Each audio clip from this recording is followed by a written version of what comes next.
Hello everyone, welcome to the channel guys. तो आज हम लोग क्या कर रहे हैं भाई, हम लोग करेंगे पास्ट एडजस्टमेंट टॉपिक का कॉन्सेप्ट। ठीक है, इस टॉपिक से क्वेश्चन आना कंफर्म है। ठीक है, बहुत ही इंपॉर्टेंट टॉपिक है और इसमें ना कुछ स्टेप्स यूज होंगे और वो स्टेप्स मैंने यहाँ पर लिख दिए हैं। ठीक है, तो ये स्टेप्स समझ लो और ये स्टेप्स अगर आपको अच्छे से समझ आ गए तो कोई भी क्वेश्चन होगा हम आराम से कर पाएंगे। ठीक है, तो इसमें टॉपिक क्या है भाई, टॉपिक है मिस्टेक से रिलेटेड। ठीक है, इस टॉपिक मतलब टॉपिक किस बारे में, टॉपिक है मिस्टेक से रिलेटेड। ठीक है, तो हुआ क्या है, हर क्वेश्चन में आपको ना कुछ गलती गिवन होगी, कुछ मिस्टेक गिवन होगी, कुछ एरर होगा और उस एरर को हमें ठीक करना है। ठीक है, ऐसा टॉपिक हम क्लास 11th में भी पढ़ चुके हैं, रेक्टिफिकेशन ऑफ एरर्स। ठीक है, तो बिल्कुल वैसा ही टॉपिक है ये, बट ये क्या है, पार्टनरशिप फॉर्म है। पहले पार्टनर्स नहीं थे बट टॉपिक वही है ये। तो यहाँ पर हमें क्या करना है, रेक्टिफाई करनी है अपनी गलतियों को। तो इसमें आपको क्या समझना है, पहला पॉइंट क्या गिवन है, पहला पॉइंट है calculate what is not provided and provided. मतलब क्या नहीं हो सकता। देखो क्वेश्चन में हमारे को गिवन होगा कि क्वेश्चन में ऐसा गिवन होगा कि आईओसी नहीं दिया, ठीक है, या किसी पार्टनर को हमने सैलरी प्रोवाइड नहीं करी। तो हमें क्या करना है, अगर नहीं प्रोवाइड की, हम क्या कर रहे हैं, गलतियां ठीक कर रहे हैं, तो हम आईओसी प्रोवाइड कर देंगे, सैलरी प्रोवाइड कर देंगे, किसी को कमीशन नहीं दिया, कमीशन प्रोवाइड कर देंगे। ठीक है, तो ये हमारे को काम करना है। अगर पहले नहीं दिया गया और देना चाहिए था तो हम प्रोवाइड कर देंगे। सेकेंड पॉइंट है calculate what is provided by mistake and reverse it और रेक्टिफाइड। मतलब कि इसका मीनिंग ये है कि मान लो हमारे को आईओसी नहीं देना था। ठीक है, आईओसी नहीं देना था और हमने गलती से दे दिया था, तो आईओसी क्या करेंगे, वापसी ले लेंगे, रिवर्स मतलब टेक बैक कर लेंगे। सैलरी हमने गलती से मान लो किसी को ज्यादा दे दी या सैलरी देनी ही नहीं थी, तो हम क्या करेंगे, सैलरी को वापसी ले लेंगे। सेम चीज कमीशन के साथ है। ठीक है, सेम चीज इंटरेस्ट ऑन ड्रॉइंग्स के साथ है। ठीक है, अकॉर्डिंग टू द क्वेश्चन आपने सॉल्व करना है, क्वेश्चन जैसा बोलेगा उसी अकॉर्डिंग ही हम गलतियों को ठीक करेंगे। थर्ड पॉइंट बहुत इंपॉर्टेंट है, थर्ड और फोर्थ एक्चुअली में ज्यादा इंपॉर्टेंट है।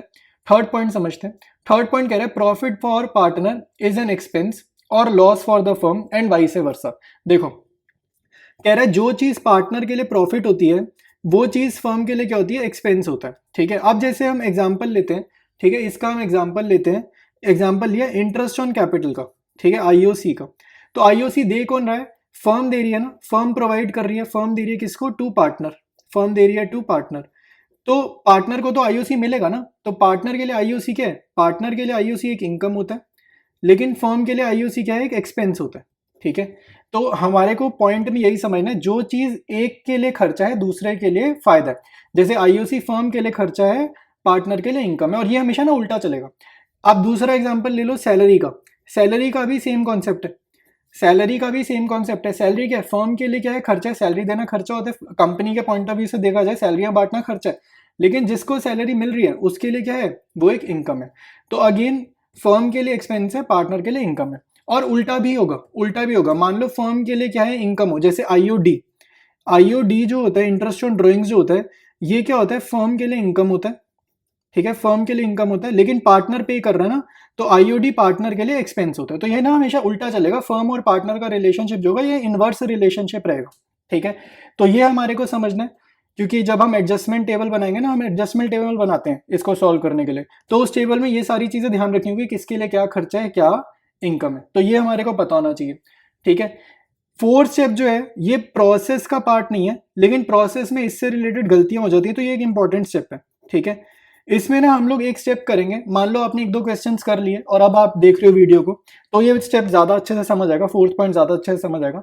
इसमें हम लोग क्या करते हैं, कभी कभी ना प्रॉफिट जो पहले बांट दिया ना वो वापसी ले लेते हैं।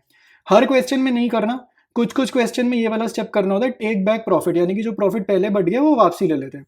तो हम लोग क्या होता है, जब हम नया नया सीखते हैं ना कोई भी टॉपिक, तो हम इस स्टेप में गलती करते हैं, हमें यही समझ में नहीं आता किस क्वेश्चन में प्रॉफिट वापसी लेना है और किस क्वेश्चन में प्रॉफिट वापसी नहीं लेना है। ठीक है, तो ये मैं आपको पहले बता रहा हूं, ये कब करना है, लिख रहा है do this step only when profits are earlier distributed in the wrong ratio. आप यहां तक मत पढ़ो कि when profits are earlier distributed, profit तो बहुत क्वेश्चन में बढ़ जाएगा, पहले प्रॉफिट बढ़ गया ये दिक्कत नहीं है, क्या प्रॉफिट गलत रेशो में या किसी डिफरेंट रेशो में तो नहीं पहले बढ़ गया। ठीक है, प्रॉफिट बटने में अगर गलती है, प्रॉफिट बढ़ गया वो दिक्कत नहीं है, प्रॉफिट डिस्ट्रीब्यूट होने में अगर मिस्टेक हुई है, कोई और रेशो यूज हो गई है, सिर्फ और सिर्फ तभी हमने प्रॉफिट टेक बैक करना है, अदरवाइज हमने प्रॉफिट टेक बैक नहीं करना। ठीक है, तो ये चार इंपॉर्टेंट स्टेप्स से, इंपॉर्टेंट पॉइंट्स थे जो आपको पास्ट एडजस्टमेंट टॉपिक से रिलेटेड पता होने चाहिए। ठीक है, एक हम इलस्ट्रेशन करेंगे इस क्वेश्चन में, मतलब इस वीडियो में एक इलस्ट्रेशन करेंगे, उससे हमें ये चारों स्टेप्स की अंडरस्टैंडिंग थोड़ी और अच्छी हो जाएगी, और उसके बाद हम लोग बुक में से अपनी क्वेश्चंस करेंगे, ठीक है, टीएस ग्रेवाल बुक को कंटिन्यू करेंगे। तो स्टार्ट करते हैं एक एग्जाम्पल से। नीचे देखो भाई क्वेश्चन लिखा है, P and Q were partners in a firm sharing profits equally. तो ये रेशियो इंपॉर्टेंट है, profit sharing ratio past adjustment के क्वेश्चन में बहुत ज्यादा इंपॉर्टेंट है। इक्वली मतलब दो पार्टनर्स है 1:1। Their fixed capitals, fixed word का मीनिंग होता है कि आपको आंसर में ना एक जर्नल पास करनी है, तो जर्नल एंट्री हम पास करेंगे करंट अकाउंट वाली, ठीक है। फिक्स का मतलब है जर्नल एंट्री पास करो करंट अकाउंट वाली। तो there fixed capitals were 1 lakh and 50,000 respectively, तो कैपिटल दे दी। The partnership deed provided for IOC at the rate of 10% per annum, तो आईओसी का रेट दे दिया उसने। और अब देखते हैं, अभी तक कुछ गलती नहीं पता। देखो अभी तक हमने कितना पढ़ा, पहली दूसरी और ये थर्ड लाइन की बिगनिंग पढ़ी है, अभी तक कुछ नहीं पता क्या गलती है क्वेश्चन में। अब आगे पढ़ेंगे। For the year ended 31 March 2016 profits of the firm were distributed without providing IOC. देखो प्रॉफिट्स तो बट गए, प्रॉफिट बटना दिक्कत नहीं है, प्रॉफिट कोई गलत रेशो में थोड़ी बटे, तो प्रॉफिट बटना दिक्कत नहीं है। दिक्कत क्या है, profits of the firm were distributed without providing IOC, मतलब कि हमें आईओसी देना चाहिए था लेकिन दिया नहीं है, ठीक है। गलती समझ आई, एरर समझ में आया, एरर समझ में आना चाहिए कि आईओसी देना तो चाहिए था बट दिया नहीं गया, ठीक है। वो यही कह रहे हैं, प्रॉफिट पहले ही बांट दिए विदाउट प्रोवाइडिंग आईओसी, तो आईओसी नहीं दिया। तो pass necessary adjustment entry to rectify the error, ठीक है। तो हमें एडजस्टमेंट एंट्री पास करनी है, और यहाँ पे देखो साइड में छोटा सा लिखा है दिल्ली 2017, दिल्ली 2017। इसका मतलब है बोर्ड एग्जाम्स में ये क्वेश्चन आया हुआ है, सीबीएसई में आया हुआ है, तो अच्छा क्वेश्चन है। स्टार्ट करेंगे सोल्यूशन, ठीक है। आपको याद रखना पास्ट एडजस्टमेंट टॉपिक के क्वेश्चन स्टार्ट होंगे वर्किंग नोट से, और इस वर्किंग नोट से एक जर्नल एंट्री का आंसर मिलेगा, और वो जर्नल हमारा फेयर वर्क होगा, ठीक है। कैसे फॉर्मेट बनेगा, फॉर्मेट में पहला कॉलम बनेगा पर्टिकुलर्स का, फिर बनेंगे पार्टनर्स के कॉलम। तो हमारे दो पार्टनर है क्वेश्चन में, पी और क्यू, तो दो पार्टनर और एक फर्म का कॉलम जरूर बनाना है, ठीक है। फर्म का कॉलम बहुत इंपॉर्टेंट है। अच्छा, अब एक तो याद रखना, कुछ फॉर्मेट्स ऐसे होते हैं जिसमें हम लोग ने डेबिट क्रेडिट, क्यू में भी डेबिट क्रेडिट, फर्म में भी डेबिट क्रेडिट, इंटरनली भी कॉलम्स ड्रॉ करेंगे, बट मैं वैसे नहीं करवा रहा, क्योंकि वर्किंग नोट में हमारे को फॉर्मेट बनाना है। तो जो फॉर्मेट मैं करवाऊंगा वो वाला फॉर्मेट आपका 100% एक्सेप्टेबल होगा बोर्ड एग्जाम्स में, ठीक है। तो ये फॉर्मेट चल जाएगा, और ये बहुत ईजी फॉर्मेट है, ठीक है। सबसे ईजिएस्ट फॉर्मेट मैंने पिक करा। तो अब क्वेश्चन में गलती क्या है, आईओसी प्रोवाइड नहीं किया गया, ठीक है। तो आईओसी प्रोवाइड नहीं किया गया, तो हम क्या करेंगे, प्रोवाइड आईओसी, पर्टिकुलर्स में लिखेंगे provide IOC eight 10% per annum, ठीक है। तो 10% का रेट है, आईओसी दे दो। तो आईओसी देना, आपको सिर्फ एक कॉन्सेप्ट याद रखना माइंड में, किसके लिए एक्सपेंस है किसके लिए इनकम है। तो आईओसी अगर मिलेगा तो पार्टनर के लिए फायदे की बात है ना, पार्टनर के लिए इनकम है आईओसी मिलना। तो 1,50,000 का 10%, इसकी 1 लाख कैपिटल है, तो इसको आईओसी मिलेगा 10,000। क्यू की 50,000 कैपिटल है, इसको आईओसी मिलेगा 5,000, ठीक है। 10% निकाले, तो इनके लिए इनकम है ना, तो यहाँ पॉजिटिव। और आईओसी देना फर्म के लिए खर्चा है, तो फर्म में टोटल कर दो, टोटल कर दो दोनों का आईओसी, और फर्म में लिख दो, लेकिन ब्रैकेट्स में, अकाउंट्स में ब्रैकेट्स मतलब नेगेटिव, ठीक है। अकाउंट्स में ब्रैकेट मतलब नेगेटिव, ठीक है। और कोई गलती नहीं है, एक ही गलती है, बस आपने उस गलती को ऐसे लिखना है, एक ही गलती है, उस गलती को ऐसे लिखना है, और जस्ट आपको खत्म कर देना क्वेश्चन, ठीक है। अब खत्म कैसे करेंगे, ठीक है। लास्ट स्टेप कैसे होगा, जैसे ही मान लो हमने गलती लिख ली, लास्ट स्टेप होता है जो भी फर्म का कॉलम है ना उसको जीरो करना होता है, ठीक है। जीरो का मेरा मतलब है, जैसे फर्म के कॉलम में आपको दिख रहा है -15,000, तो अब यहाँ पे क्या, यहाँ से क्वेश्चन समझो, -15,000 का मीनिंग होता है लॉस, नेगेटिव फिगर लॉस है। तो फर्म के पास अगर -15,000 पड़े मतलब लॉस है, तो फर्म ये लॉस क्या करेगी, अपने पास नहीं रखेगी, लॉस बांट देगी, किसको बांट देगी, पार्टनर्स में बांट देगी। आपको ये सिंपल सा लॉजिक याद रखना है, फर्म के कॉलम में अगर पॉजिटिव नंबर होगा तो प्रॉफिट होगा, अगर प्रॉफिट होगा तो फर्म का प्रॉफिट भी फर्म अपने पास नहीं रखती, पार्टनर्स में बांट देती है। तो उसी तरीके से फर्म के कॉलम में अगर नेगेटिव नंबर है यानी कि लॉस है, तो फर्म नुकसान या लॉस भी अपने पास नहीं रखेगी, पार्टनर्स में बांट देगी, ठीक है। फर्म का कॉलम कभी भी कोई अमाउंट कंटेन नहीं करेगा, हमेशा जो भी फर्म के कॉलम में आएगा वो पार्टनर्स में बट जाएगा। तो नेक्स्ट स्टेप लिखेंगे डिस्ट्रीब्यूट, ठीक है। यहां पर लिख देंगे डिस्ट्रीब्यूट लॉस ऑफ 15,000, और कौन सी प्रॉफिट शेयरिंग रेशियो, 1:1, 1:1 मतलब इक्वल क्वेश्चन में पता है, तो ये कितना हो जाएगा 7,500। अब लॉस बांट रहे हैं तो नेगेटिव फिगर है, तो पी के कॉलम में नेगेटिव, ये लॉस बट रहा है ना, तो क्यू के कॉलम में नेगेटिव। फर्म के कॉलम में क्या होगा 15,000 पॉजिटिव। अब आपको ऐसे समझना है, 15,000 का पहले नुकसान था बट गया ना, तो फर्म के कॉलम में नुकसान खत्म हो गया ना, 15,000 का नुकसान खत्म हो गया, तो पॉजिटिव 15,000, यानी कि अगर फर्म के कॉलम को टोटल करेंगे तो जीरो आएगा या नील आएगा। तो यही हमारे को करना होता है, फर्म के कॉलम का टोटल लास्ट में जीरो होना चाहिए, ठीक है। सेकंड स्टेप ध्यान से समझ लो, फर्म के कॉलम में कुछ भी अमाउंट हो पार्टनर्स में बांट देंगे, नेगेटिव अमाउंट है तो वहां पे लास्ट में पॉजिटिव लिख देंगे, मान लो पॉजिटिव बांटते तो नेगेटिव लिखते हैं, क्योंकि लॉस बढ़ गया ना तो लॉस खत्म हो गया, तो 15,000 पॉजिटिव लिख दिया ताकि फर्म का कॉलम जीरो हो जाए। अब आपको इंडिविजुअली पी का कॉलम और इंडिविजुअली क्यू का कॉलम टोटल करना है। तो पी का कॉलम टोटल करने पे आ रहा है पॉजिटिव 2500, क्यू का कॉलम टोटल करने पे आ रहा है 2500 लेकिन नेगेटिव, ठीक है, लेकिन नेगेटिव। अब आपको समझना है पॉजिटिव नेगेटिव का मीनिंग। पॉजिटिव का मीनिंग होता है कि पार्टनर को हमारे को ये रुपीज है, ठीक है, पार्टनर को हमें 2500 रुपीज देने। नेगेटिव का मतलब होता है पार्टनर क्यू से हमें 2500 रुपीज कलेक्ट करने लेने। तो जिस पार्टनर को हमारे को पैसा देना होता है तो उसका कैपिटल अकाउंट बढ़ेगा, इंक्रीज करेगा, तो उसके कैपिटल अकाउंट को जर्नल में करेंगे क्रेडिट। जिस पार्टनर का कैपिटल अकाउंट कम करना है उसका कैपिटल अकाउंट रिड्यूस होगा, तो कैपिटल अकाउंट जब रिड्यूस होता है जर्नल एंट्री उसकी हो जाती है डेबिट। तो इस क्वेश्चन का जर्नल भी मैं यहीं लिख देता हूँ, जर्नल ऑफ फेयर वर्क है, ठीक है, बट मैं समझने के लिए यहां लिख देता हूँ। तो जर्नल हमारा क्या होगा, क्यूज करंट अकाउंट, हमें क्वेश्चन में करंट अकाउंट लिखे, तो Q's current account debited to P's current account. वैसे कैपिटल आता बट क्वेश्चन में फिक्स्ड है करंट अकाउंट, और अमाउंट 2500 और 2500। तो ये जो है ना, ये जर्नल एंट्री फेयर वर्क है, और ऊपर का जो टेबल है वो वर्किंग नोट है, ठीक है। आई बात समझ में? क्वेश्चन अगर ये नहीं क्लियर है एक बार ही पीछे जाकर दोबारा से देखो, मुझे उम्मीद है समझ आएगा। एक क्वेश्चन और करते हैं ताकि ये टॉपिक हमारे को और अच्छे से समझ आ जाए। डिस्कस करेंगे एक और क्वेश्चन, ठीक है। इस क्वेश्चन से हमारे को समझ में आ जाएगा कि कैसे ये टॉपिक हमारे को करना है, ठीक है। आसान टॉपिक है, ध्यान से देखते हैं इस क्वेश्चन को। कह रहे ABC were partners in a firm on 1 April. 1 अप्रैल मतलब ओपनिंग कैपिटल, हमें ओपनिंग ही चाहिए। Their capital stood at 4 lakh, 3 lakh and 2 lakh as per the provisions of partnership deed.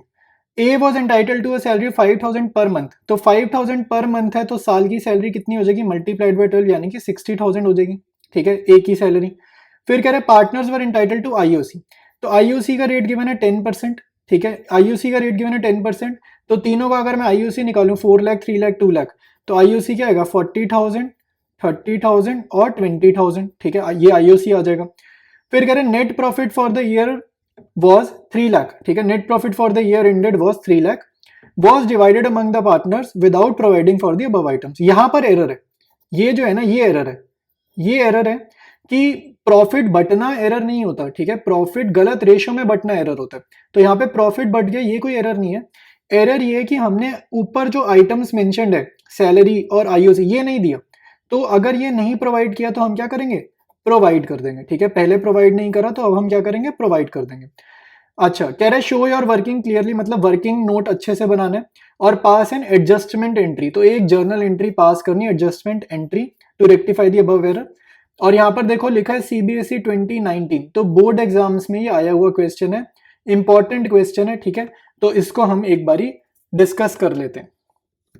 Start करेंगे सोल्यूशन को। एडजस्टमेंट टेबल का फॉर्मेट मैंने बना लिया, ठीक है, बिल्कुल सेम तरीके से करेंगे। जैसे सैलरी नहीं दी, उसने बोला सैलरी नहीं दी, तो पहला एरर था सैलरी ना देने का, तो सैलरी नहीं दी, अब हम सैलरी दे देंगे, ठीक है, गलती सही कर रहे हैं। तो सैलरी किसको देनी है, खाली ए को देनी है।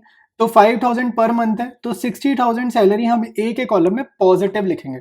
अब आपको ये समझना है जो पार्टनर के लिए पॉजिटिव है वो फर्म के लिए क्या है, नेगेटिव है, क्योंकि फर्म के लिए सैलरी देना क्या होता है, नुकसान होता है। तो 60,000 फर्म में आएगा नेगेटिव। नेक्स्ट है प्रोवाइड आईओसी, क्योंकि आईओसी भी नहीं दिया तो प्रोवाइड कर देंगे आईओसी, ठीक है। अब ये सेकंड एरर पर आ गए, तो आईओसी भी पॉजिटिव है, फर्म पार्टनर्स के लिए पॉजिटिव है, इंटरेस्ट ऑन कैपिटल पार्टनर के लिए पॉजिटिव है, तो 40,000 पॉजिटिव, बी में 30,000 आईओसी आ रहा है, और सी में 20,000 पॉजिटिव आ रहा है। अब आपको ये समझना है जो पार्टनर के लिए फायदा है, इंटरेस्ट ऑन कैपिटल पार्टनर के लिए फायदा है, लेकिन फर्म के लिए वो नुकसान है, ठीक है। तो कितना नुकसान हो गया, आईओसी का टोटल करेंगे 40,000 प्लस 30,000 प्लस 20,000, ये हो गया 90,000। तो फर्म के लिए 90,000 का आईओसी बांटना एक नुकसान की बात है, तो यहाँ पे ब्रैकेट्स लगा देंगे, ब्रैकेट्स मतलब नेगेटिव फिगर, ठीक है। तो ये दो गलतियां थी, गलतियां सही हो गई हैं। अब क्या करेंगे, फर्म के कॉलम में अगर आप देखोगे टोटल ये कितना हो गया, 1,50,000 हो गया नेगेटिव, मतलब फर्म के पास कितना नुकसान है, 1,50,000 का है। आपको ये समझना है ये जो नुकसान है 1,50,000 का, फर्म अपने पास नहीं रखेगी, नुकसान भी पार्टनर्स में बांट देगी, ठीक है। तो ये टोटल किया 1,50,000। यहां लिखेंगे loss of 1,50,000 to be distributed in profit sharing ratio. ये किस रेशियो में बटेगा? जो भी क्वेश्चन में प्रॉफिट शेयरिंग रेशियो है, और प्रॉफिट शेयरिंग रेशियो अगर हमें क्वेश्चन में मेंशन नहीं होगी हम ले लेंगे equal, to be distributed in 1-1-1। तो ये हो जाएगा 50,000 लॉस है ना, तो नेगेटिव में, बी में भी 50,000 नेगेटिव में, सी में 50,000 नेगेटिव में। अब फर्म ने ये लॉस बांट दिया, ये लॉस बांट दिया, तो फर्म का कॉलम खत्म हो गया, फर्म का नुकसान खत्म। तो नुकसान खत्म करने के लिए यहाँ पे मैं लिखूंगा 1,50,000 पॉजिटिव, ताकि जब मैं इस कॉलम का टोटल करूं तो फर्म के कॉलम का टोटल आना चाहिए निल। आप याद रखना, फर्म के कॉलम का टोटल हमेशा निल आना चाहिए, ठीक है, हमेशा फर्म के कॉलम का टोटल अगर आपका निल नहीं आ रहा तो आपका आंसर गलत है, ठीक है। अब जरा हम टोटलिंग करेंगे कॉलम वाइज, ए का, बी का और सी का। तो ए के कॉलम का टोटल आपका क्या आ रहा है भाई? ये आ रहा है 50,000 पॉजिटिव, ए के कॉलम का टोटल 50,000 पॉजिटिव, बी के कॉलम का टोटल 20,000 नेगेटिव, ठीक है, ये 50,000 क्योंकि नेगेटिव है, ब्रैकेट्स मतलब नेगेटिव। सी के कॉलम का टोटल 30,000 नेगेटिव, ठीक है, ब्रैकेट मतलब नेगेटिव। पॉजिटिव का मतलब होता है पार्टनर को पैसा देना है, तो किसी भी पार्टनर को पैसा देना है तो उसका कैपिटल अकाउंट होगा क्रेडिट, ठीक है। सिमिलरली ब्रैकेट का मतलब है नेगेटिव, पार्टनर को कैपिटल अकाउंट कम करना है, पैसा लेना है उससे, कैपिटल अकाउंट कम करना है, कम करना है तो उसका capital account debit. Similarly C का कैपिटल अकाउंट डेबिट। ये आपका आंसर निकला है, ठीक है, ये 50,000, 20, 30 ये आपका आंसर है। ये देखकर जर्नल एंट्री अगर मैं पास करनी हो तो क्या एंट्री पास करेंगे? बी और सी को डेबिट करेंगे। मैं ना जर्नल यहीं लिख देता हूं ताकि हमारे को एक ही पेज पर सारा आंसर दिख जाए, बट जर्नल एंट्री का फॉर्मेट फेयर बनाना है, फेयर वर्क है अब, ठीक है। अब जो मैं कर रहा हूँ ये फेयर वर्क है, ठीक है, ये मैं लिख यहाँ रहा हूँ, बट आपने नेक्स्ट पेज पर फेयर वर्क जर्नल एंट्री के फॉर्मेट में जर्नल लिखनी है। तो क्या करेंगे? बी को डेबिट करेंगे, तो यह लिखा B is capital account debited, ठीक है, बी का कैपिटल अकाउंट डेबिट। सी को भी करेंगे डेबिट, ठीक है, तो सी का कैपिटल अकाउंट डेबिट, और क्रेडिट क्या करेंगे? ए को, ठीक है, तो ए इज कैपिटल अकाउंट क्रेडिट, ठीक है। तो बी डेबिट होगा 20,000 से, सी डेबिट होगा 30,000 से, और ए क्रेडिट होगा 50,000 से। अब अगर आप ध्यान से जर्नल एंट्री देखोगे तो डेबिट का टोटल भी 50,000 है, 50,000 है, और क्रेडिट में एक ही आइटम है उसका टोटल भी 50,000 है, तो यानी कि टोटल भी टैली कर रहा है डेबिट का और क्रेडिट का। तो मतलब हमारा जर्नल एंट्री क्या है? एकदम करेक्ट है, ठीक है। तो दो क्वेश्चन हमने करे हैं, ये दोनों क्वेश्चन अगर आपको समझ में आ गए तो कॉन्सेप्ट समझ लो, हमारे को बहुत अच्छे से कॉन्सेप्ट आ गया, ठीक है। इसके बाद हम लोग और वीडियोस करेंगे, ठीक है, आने वाले वीडियोस में हम टीएस अग्रवाल बुक के क्वेश्चंस को कंटिन्यू करेंगे।